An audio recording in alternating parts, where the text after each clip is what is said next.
I've been going for walks, looking out for fun and beautiful materials to make puppets with.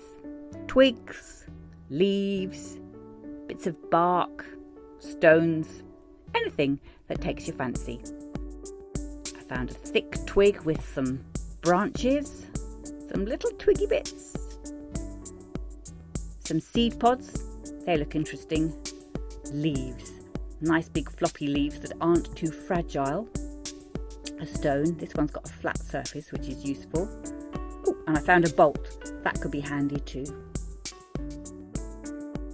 We're going to start with the leaf. Now it, after a day or two, could get brittle and break, so we want it to stay flexible.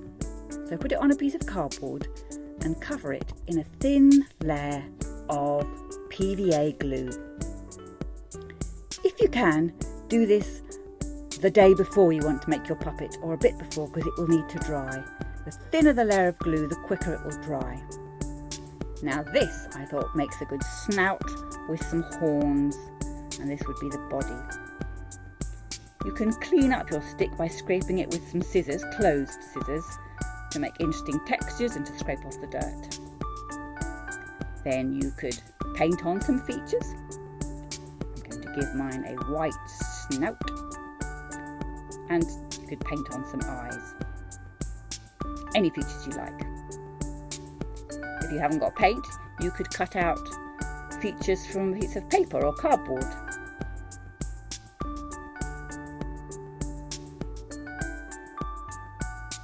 And then we can stick them on later. I'll show you how. Now, to decorate the body, if you've got some bits of old wool and some more PVA glue, you can wrap it. So start with a little knot just to secure it.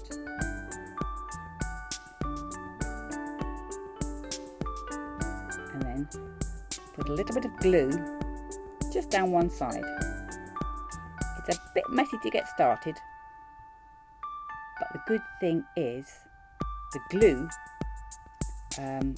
will dry clear, so you won't see it. So it can be quite messy to start off with, and then it'll look neat. So keep wrapping close, and then you can change colour, more glue,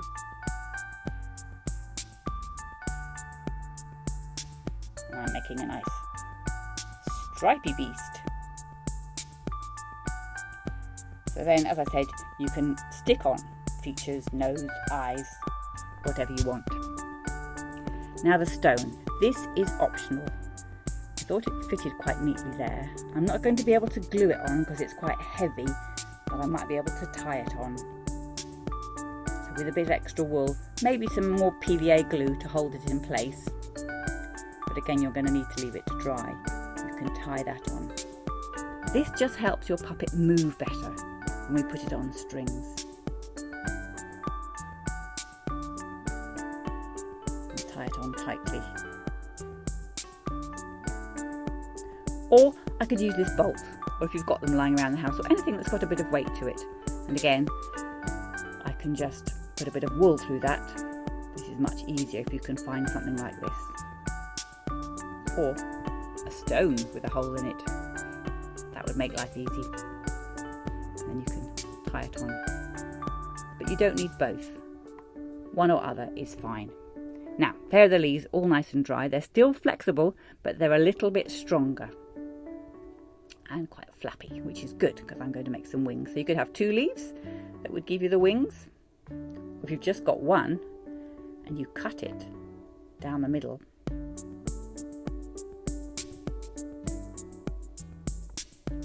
you get 2 interesting wing shapes.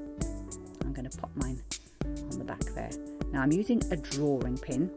So again, you might want to ask a grown-up to help you because it's quite stiff, and be careful you don't push it into your hands, but it neatly holds the wings in place. Now to make it move, you can use some extra strong thin thread or just some ordinary string, which is what I'm going to use. Now I want to tie it to either side of the head, so I'm getting a long piece in a loop.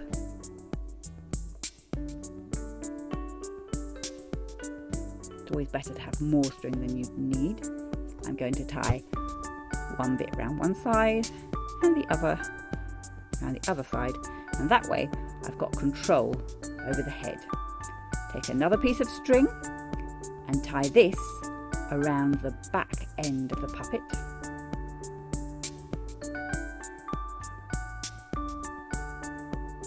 And now I can move my puppet. To make it easier, we're going to make a crossbar. Either you might have a green garden stick or a kebab skewer or a piece of bamboo. Make a cross shape, and with either sellotape or masking tape, you can fix them together. Tape it both directions so it doesn't wobble about and it's nice and secure. I've trimmed mine down to make a T shape.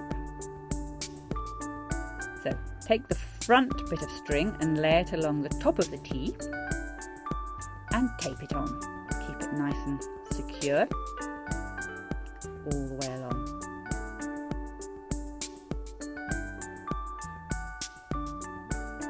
And then the back string goes to the bottom end of the T. Tie a nice tight knot,